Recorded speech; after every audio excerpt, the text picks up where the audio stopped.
جب آپ نے آ کر مزید اسے دردناک بنا دیا ہے، میں آپ سے شادی بالکل بھی نہیں کروں گی۔ مولوی صاحب نے اگر مجھ سے پوچھا بھی تو میں صاف انکار کر دوں گی۔ میں یہاں سے بھاگ جاؤں گی۔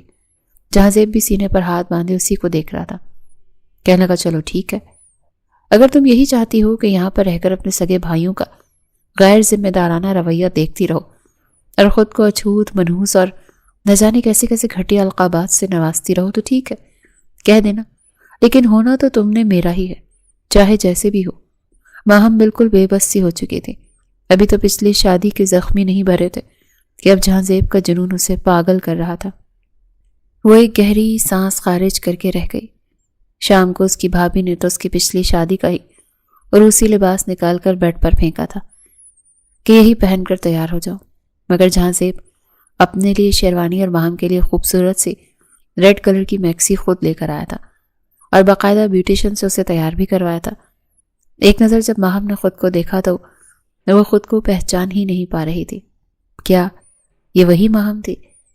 شرارتی، نٹکھٹ سی، سب کی لاڈلی۔ بہت عرصے بعد اس کے چہرے پر ایک الگ ہی روپ آیا تھا جو شاید جہاں زیب کی محبت کا تھا۔ پورے ہال میں چہمگوئیاں ہو رہی تھی۔ سبھی حیران تھے کہ ماہم کی شادی، وہ بھی ایسے اچانک جہاں زیب کے ساتھ۔ کئی عورتوں کی زبان پر تو یہ تھا کہ ارے یہ تو 18 کی مریض ہے نا، یہ مہرین کیا پاگل ہو گئی ہے جو اپنے اکلوتے بھائی کی شادی اس مریضہ سے کروا رہی ہے۔ لیکن جہاں زیب کو ان باتوں سے کوئی فرق نہیں پڑ رہا تھا۔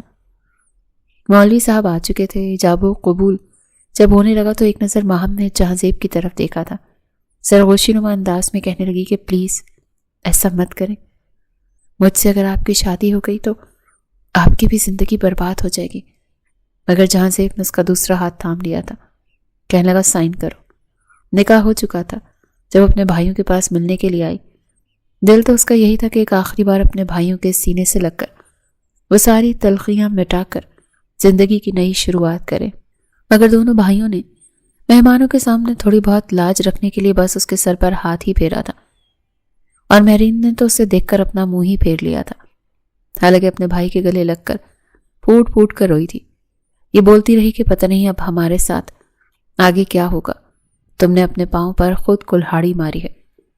جہاں سے بے تحاشا خوش تھا۔ وہ سیدھا ایئرپورٹ پہنچا تھا جہاں پر ٹکٹ اس نے پہلے ہی بک کروا رکھی تھی، اور چند گھنٹوں میں ہی وہ واپس اپنے گھر پہنچ چکا تھا، جہاں پر دروازے پر اس کے ماں باپ ایک عجیب سے تاثرات لیے دونوں کا انتظار کر رہے تھے۔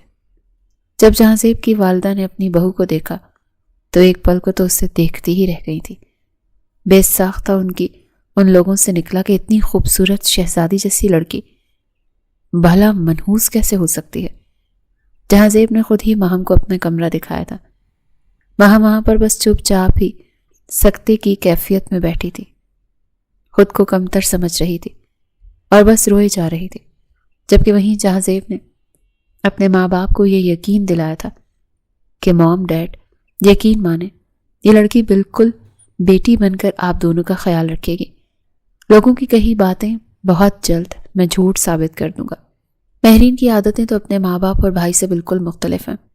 اس کے ماں باپ بھی اپنے بیٹے کو اپنی نئی زندگی کی شروعات کی ڈھیروں دعائیں دیتے ہوئے کمرے میں بھیج چکے تھے۔ جہاں زیب جب کمرے میں آیا تو بیڈ پر نیم دراز ماہم نیند کی وادیوں میں کھو چکی تھی۔ گال ابھی بھی آنسوؤں سے بھیگے ہوئے تھے۔ جہاں زیب تو بالکل سرشاری میں ڈوبا ہوا اس کے پاس آیا تھا۔ اسے تو یقین ہی نہیں آ رہا تھا کہ اس کی من چاہی عورت اسے مل چکی ہے۔ اس کے قریب آ کر بیٹھا۔ ماہم کو بالکل بھی خبر نہیں ہوئی تھی کہ کوئی اس قدر دیوانگی سے اسے دیکھ رہا ہے۔ اس کے گالوں پر بہتے ہوئے آنسوؤں کو دیکھ کر جہاں زیب کو کچھ ہوا تھا، اس کے مزید قریب ہو گیا اور اپنے ہاتھ کی انگلیوں سے اس کے چہرے پر آنسوؤں کو صاف کر کے کہنے لگا بس اس کے بعد تم نہیں رو گی، تم صرف اور صرف خوش رہو گی، تمہارے چہرے پر صرف مسکراہٹ ہوگی۔ میں کسی کو اختیار نہیں دیتا کہ تمہیں رلائے۔ وہ بھی سرگوشی ہی کر رہا تھا جب ماہم ہڑبڑا کر اٹھ بیٹھی۔ وہ فوراً سہم سی گئی تھی جب جہاں زیب کہنے لگا ریلیکس، کچھ نہیں ہوا، سوری میں نے تمہیں ڈسٹرب کر دیا، ڈرنے کی ضرورت نہیں ہے، میں نے کچھ نہیں کیا۔ جہاں زیب شرارت سے بولا تو وہ جو ابھی بھی نیند کی خماری میں تھی ہڑبڑا کر کہنے لگی، آپ کے بوٹ کہاں ہیں؟ جہاں زیب، جس کو عادت تھی کہ وہ اپنے کمرے میں جوتے پہن کر آتا ہی نہیں تھا، دروازے کی طرف اشارہ کر کے کہنے لگا، وہ وہاں پر پڑے ہیں۔ کیوں؟ کیا ہو گیا؟ وہ ہڑبڑاتے ہوئے کہنے لگی، آپ نے پہلے کیوں اتار دیے جوتے؟ جوتے تو میں نے اتارنے تھے نا۔ سہاگ رات کو تو بیوی خود اپنے ہاتھوں سے شوہر کے جوتے اتارتی ہے۔ جہاں زیب اس کی بات پر جتنا حیران ہوتا اتنا کم تھا۔ کہنے لگا کہ کیا کہہ رہی ہو تم؟ لگتا ہے ابھی بھی نیند میں ہو۔ لیکن وہ جھٹ سے کہنے لگی، نہیں، وہ پچھلے شوہر نے بھی تو یہی کیا تھا، گندے بوٹ میری گود میں رکھ دیے تھے اور کہا تھا کہ اتارو، پھر چائے بھی بنا کر لانی ہوگی نا۔ آپ کو میٹھا زیادہ پسند ہے یا کم؟ وہ بس ہذیانی ہو کر بولے جا رہی تھی اور جہاں زیب اس کا چہرہ دیکھ رہا تھا۔ ماضی میں جو کچھ اس کے ساتھ ہو چکا تھا، کچھ نہ کچھ جہاں زیب سمجھ چکا تھا۔ پھر سر جھٹک کر پھیکا سا مسکرا گیا۔ بڑے پیار سے اس نے دونوں کاندھوں سے باہم کو پکڑا اور پھر کہنے لگا، تم یہاں پر بیٹھو، میں تمہارے لیے دودھ اور دوا لے کر آتا ہوں۔ وہ خود ہی باہر گیا تھا، پھر گرم دودھ اور دوا لے کر آیا تھا۔ اپنے ہاتھوں سے اس نے ماہم کو دی تھی اور پھر بیڈ پر سونے کے لیے لٹا چکا تھا۔ چاہتا تو یہی تھا کہ آج رات وہ ماہم کو اپنا بنا لے، لیکن وہ ابھی بھی تھوڑے صدمے اور بخار کی کیفیت میں تھی۔ کچھ دیر میں ہی ماہم سو چکی تھی اور جہاں زیب اس کے بے حد قریب لیٹا کتنی ہی دیر اس کا چہرہ دیکھتا رہا۔ اپنے ہاتھوں سے اس نے اس کی جولری اتاری تھی اور پھر اپنی باہوں میں اسے سمیٹ کر وہ بھی پرسکون نیند سو چکا تھا۔ اگلی صبح بخار کا زور ٹوٹ چکا تھا اور ماہم کی ہی پہلے آنکھ کھلی تھی۔ جب اس نے اپنے بے حد قریب جہاں زیب کو دیکھا تو ہڑبڑا کر اٹھ بیٹھی۔ جہاں زیب بھی جاگ چکا تھا۔ اسے یوں کھلے بالوں میں سٹ پٹایا ہوا دیکھ کر مسکرا کر کہنے لگا، شادی کی پہلی صبح مبارک ہو میری جان۔ یہ سن کر ماہم تھوڑی شرما سی گئی تھی، لیکن پھر سر کو کھجاتے ہوئے کہنے لگی، میں کب سوئی تھی اور میں نے آپ کو تنگ تو نہیں کیا؟ آپ میرے پاس کیوں سوئے تھے؟ کہیں آپ نے میرے ساتھ کچھ کیا تو نہیں؟ جہاں زیب شرارت سے اسے دیکھ کر کہنے لگا، تم صرف بخار میں تھی، بے ہوشی کی دوا نہیں پلائی تھی میں نے تمہیں، جو تمہارے ساتھ اتنا سب کچھ ہو جاتا اور تمہیں پتہ بھی نہ چلتا۔ چلو شاباش، ایسے مجھے کچھ بھی کرنے کا مزہ نہیں آنا تھا جب تک تم پورے ہوش و حواس میں میرا بھرپور ساتھ نہ دیتی۔ کل تو تمہیں بخار تھا، اسی لیے تمہارا لحاظ کر گیا، لیکن آج رات میں تمہارا لحاظ نہیں کروں گا۔ اس روز ان کا ولیمہ تھا اور وہ تیار ہو کر سبھی مہمانوں کے سامنے بیٹھی تھی۔ یہاں تو جو بھی اسے دیکھ رہا تھا دیکھے ہی جا رہا تھا۔ خاندان کی عورتیں اس کی ساس سے یہ کہہ رہی تھیں، ارے تم نے تو ہیرا ڈھونڈا ہے، ہیرا، کتنی پیاری بہو ہے تمہاری، ماشاءاللہ، نظر نہ لگے، یہ تو ہمیں چاند اور تارے کی جوڑی لگ رہی ہے۔ یہ سن کر جہاں زیب کی والدہ بس پھیکی سی مسکرا رہی تھی۔ ماہم کے ساتھ ابھی انہوں نے کوئی خاص بات چیت نہیں کی تھی، وہ تو خود سادہ سی خاتون تھی۔ ولیمے کی شب جب وہ اپنی جیولری اتار کر رکھ رہی تھی تو بار بار جہاں زیب کی باتیں بھی اس کے ذہن میں آ رہی تھی۔ وہ جس طرح بار بار اسے محبت بھری نگاہوں سے دیکھ رہا تھا، اس کا ہاتھ پکڑ رہا تھا، سب کے سامنے اسے پر اعتماد دکھا رہا تھا اور بار بار محبت کا اظہار کر رہا تھا۔ یہ سب کچھ سن کر ماہم کو خوشی تو بہت ہوئی تھی، لیکن نہ جانے کیوں اسے اپنی خوشیوں ہی سے تو خوف آ رہا تھا۔ کچھ دیر بعد جہاں زیب بھی کمرے میں آ چکا تھا اور پھر اس کا ہاتھ تھام کر بیڈ پر بیٹھ گیا۔ کہنے لگا، آج میں کوئی بہانہ نہیں دیکھوں گا تمہارا، آج رات تم میرے دل کی ساری مرادیں پوری کرو گی۔ وہ جھجکتے ہوئے کہنے لگی، پلیز میرے قریب مت آئے، میں نہیں چاہتی کہ میرا جو کالا سایہ ہے وہ آپ پر بھی آ جائے اور آپ کی زندگی میں مشکلات آنے لگے۔ جہاں زیب کہنے لگا کہ آج رات میں تمہیں حاصل تو کر کے رہوں گا، جو بھی مسئلہ ہوتا ہے ادھر میں نے سہنا ہے، میں سہ لوں گا، لیکن آج رات میں تمہارے ساتھ ہر حال میں انجوائے کر کے رہوں گا۔ ماہم تھوڑی سی ہچکچا چکی تھی، جانتی تھی کہ جہاں زیب آج رات اسے چھوڑے گا نہیں، جہاں سے بڑی محبت سے اس کے قریب آ رہا تھا، بار بار اس کے وجود پر اپنی محبت کا لمس چھوڑ رہا تھا۔ ماہم بھی مزید اسے خود سے دور کرنا ترک کر چکی تھی۔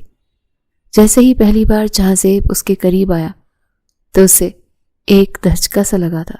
وہ تو سمجھ رہا تھا یہ لڑکی پہلے سے شادی شدہ ہے، ماہم کے تو 2 بچے بھی ضائع ہو چکے ہیں، مگر یہ جان کر اسے حیرت ہوئی تھی کہ یہ لڑکی تو بالکل انچوئی تھی۔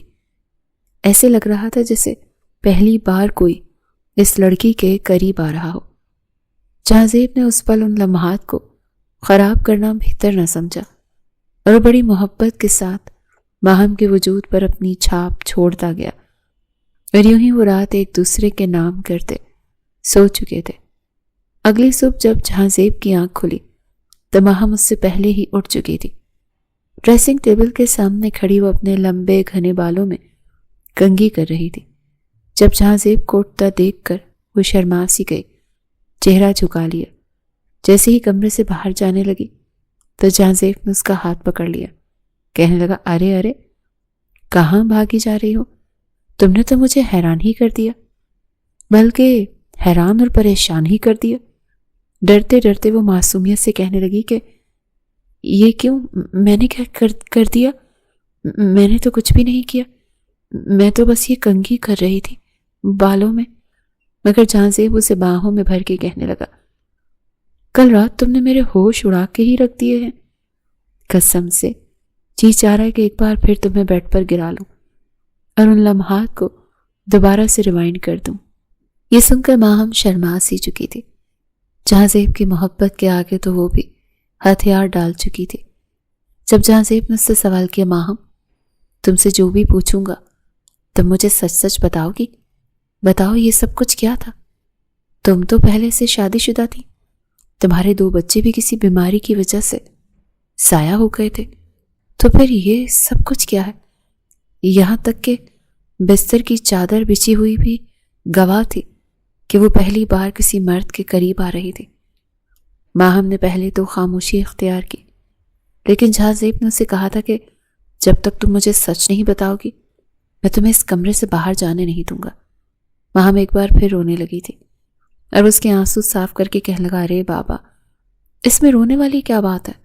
اتنے پیار سے تم سے پوچھ رہا ہوں، تم ہو کہ بس بات پر رونے ہی لگ جاتی ہو۔ ماہم نے جو انکشاف کیا تھا، جہاں زیب تو حیرت سے بس اسے دیکھے ہی جا رہا تھا۔ ماہم کی شادی جس شخص کے ساتھ ہوئی تھی، پہلی رات وہ بالکل بھی ماہم کے قریب نہیں آیا تھا، اور اس کے بعد اس کی کئی راتیں ایسے ہی گزر چکی تھیں۔ جب بھی کمرے میں آتا ماہم پر بلا وجہ کا روب جھاڑتا رہتا، اس پر غصہ کرتا، باتیں سناتا، یہاں تک کہ اپنے جوتے بھی صاف کرواتا۔ اسے نیچ اور کمتر ثابت کرنے میں اس نے کوئی کسر نہیں چھوڑی تھی۔ سارے گھر کے کام کی ذمہ داری بھی اس نے اس لڑکی کو ہی دے دی تھی۔ جان بوجھ کر ایسے کام کرواتا جو کرنا ماہم کے بس میں نہیں ہوتا۔ وہ جس قدر لاڈ پیار سے پلی تھی، اسے ورد درد اپنے شوہر کے ہاتھوں ذلیل ہوتی جا رہی تھی۔ جب ایک روز اس نے اپنے شوہر کو کسی لڑکی سے کال پر بات کرتے ہوئے سنا، جو ماہم کے سابقہ شوہر کی ایک گرل فرینڈ تھی، جس پر وہ اپنی جان چھڑکتا تھا، مگر چونکہ وہ برادری کے باہر کی لڑکی تھی، اسی لیے اس کے گھر والے اس کے ساتھ شادی کرنے کے لیے نہیں مانے تھے اور ماہم سے اس کی شادی کروا دی تھی۔ وہ ابھی بھی اسے پسند کرتا تھا اور اس کو کسی بھی حال میں اپنی زندگی میں لانا چاہتا تھا۔ یہ وجہ تھی کہ اس نے ماہم کو چھوا تک نہیں تھا۔ جب شادی کو 3 ماہ گزرنے لگے اور گھر والے بار بار یہ فرمائش کرنے لگے کہ ابھی تک کوئی خوشخبری کیوں نہیں آئی، ارے کب تم ہمیں پوتا اور پوتی کی خوشخبری سناؤ گی، تب ماہم کو ڈرا دھمکا کر اس کے سابقہ شوہر نے کہا تھا، تم سب کے سامنے یہ ڈرامہ کرو گی کہ تم ماں بننے والی ہو۔ ماہم تو پہلے ہی اپنے شوہر سے بے حد خوفزدہ تھی، اس نے ایسے ہی کیا تھا، لیکن جیسے ہی 5-6 مہینے گزرے تو خود ہی خبر پھیلا دی کہ بچہ ضائع ہو گیا ہے۔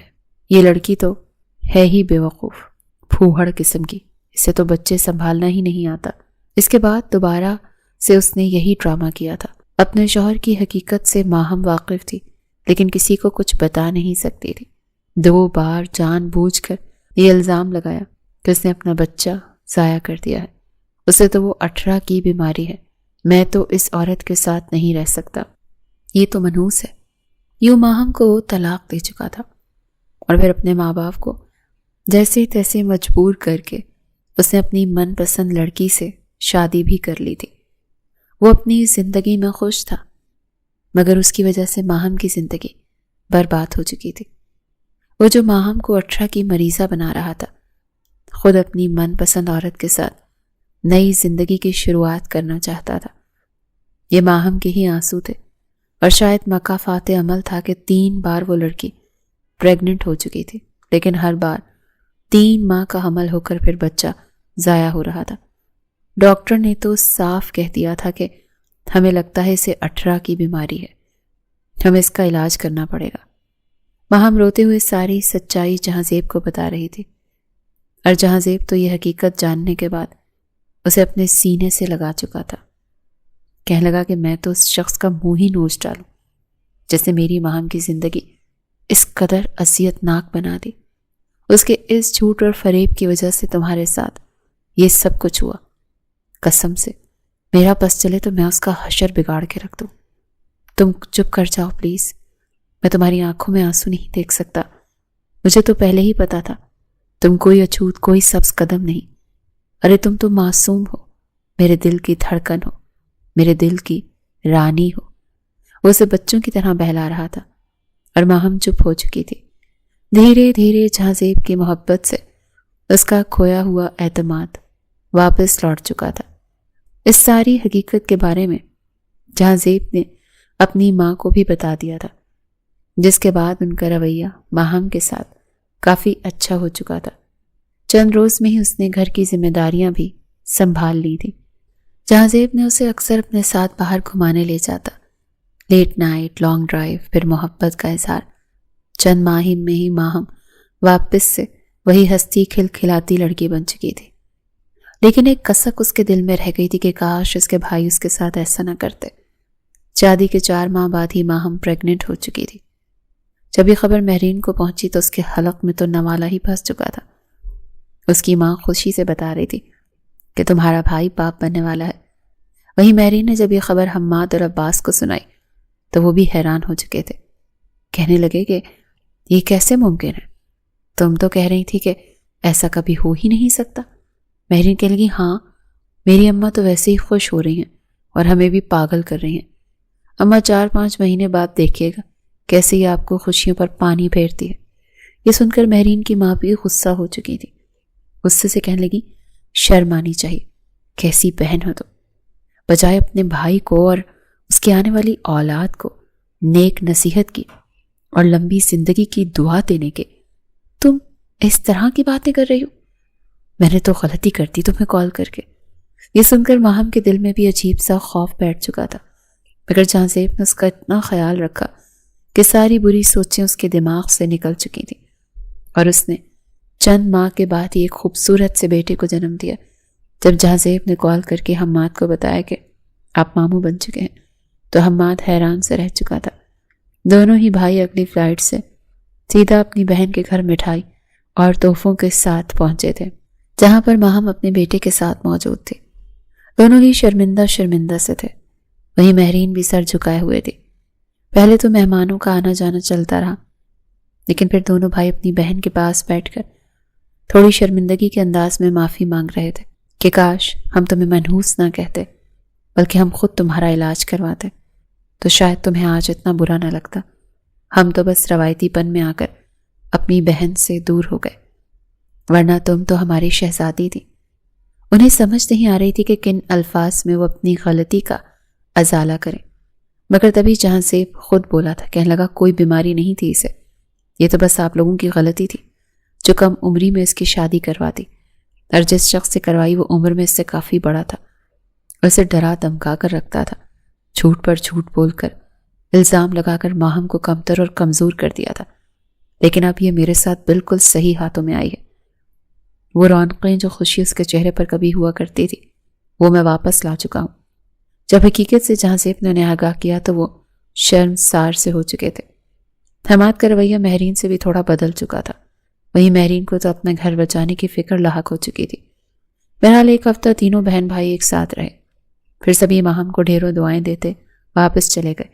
ماہم اپنے بیٹے کو گود میں اٹھائے سب کو الوداع کہہ کر جیسے ہی پلٹی تو جہاں زیب پیچھے ہی کھڑا تھا۔ 9 مہینے سے اس لڑکی کو دیکھ رہا تھا جو اس کے ہاتھ آ ہی نہیں رہی تھی۔ فوراً بچے کو اٹھا کر اپنی ماں کی گود میں دیا اور کہنے لگا کہ اور کتنا صبر کرواؤ گی محترمہ، اب تو ڈاکٹر نے بھی کہہ دیا کہ تم اپنے شوہر کے پاس آ سکتی ہو، چل اب مزید مریضہ بن کے نہیں رہنے دوں گا تمہیں۔ حلیہ درست کرو، آج ہم باہر ڈنر کریں گے، آئس کریم کھائیں گے اور واپسی پر تمہیں اسپیشل ٹریٹمنٹ دینا ہوگا، وہ بھی مجھے۔ آخر میں نے 9 مہینے کا پیار نکالنا ہے تم پر۔ ماہم تو اس کی بات سن کر ہی شرما چکی تھی، سینے پر ایک مکہ مار کر ہنسنے لگی کہ آپ بھی نا، ذرا شرم نہیں ہے آپ کو، مگر اسے باہوں میں بھر کر اس کے ماتھے پر لب رکھ چکا تھا۔ کہنے لگا کہ یار ایک تو تمہاری شرماتے ہوئے ہنسی، میں تو اس پر دل و جان سے قربان۔ یہ کہہ کر اسے باہوں میں بھر کر ایک ٹھنڈی پرسکون سانس خارج کر کے رہ گیا، اور ماہم بھی جیسے اسے پا کر خود کو دنیا کی خوش نصیب ترین عورتوں میں شمار ہو چکی تھی۔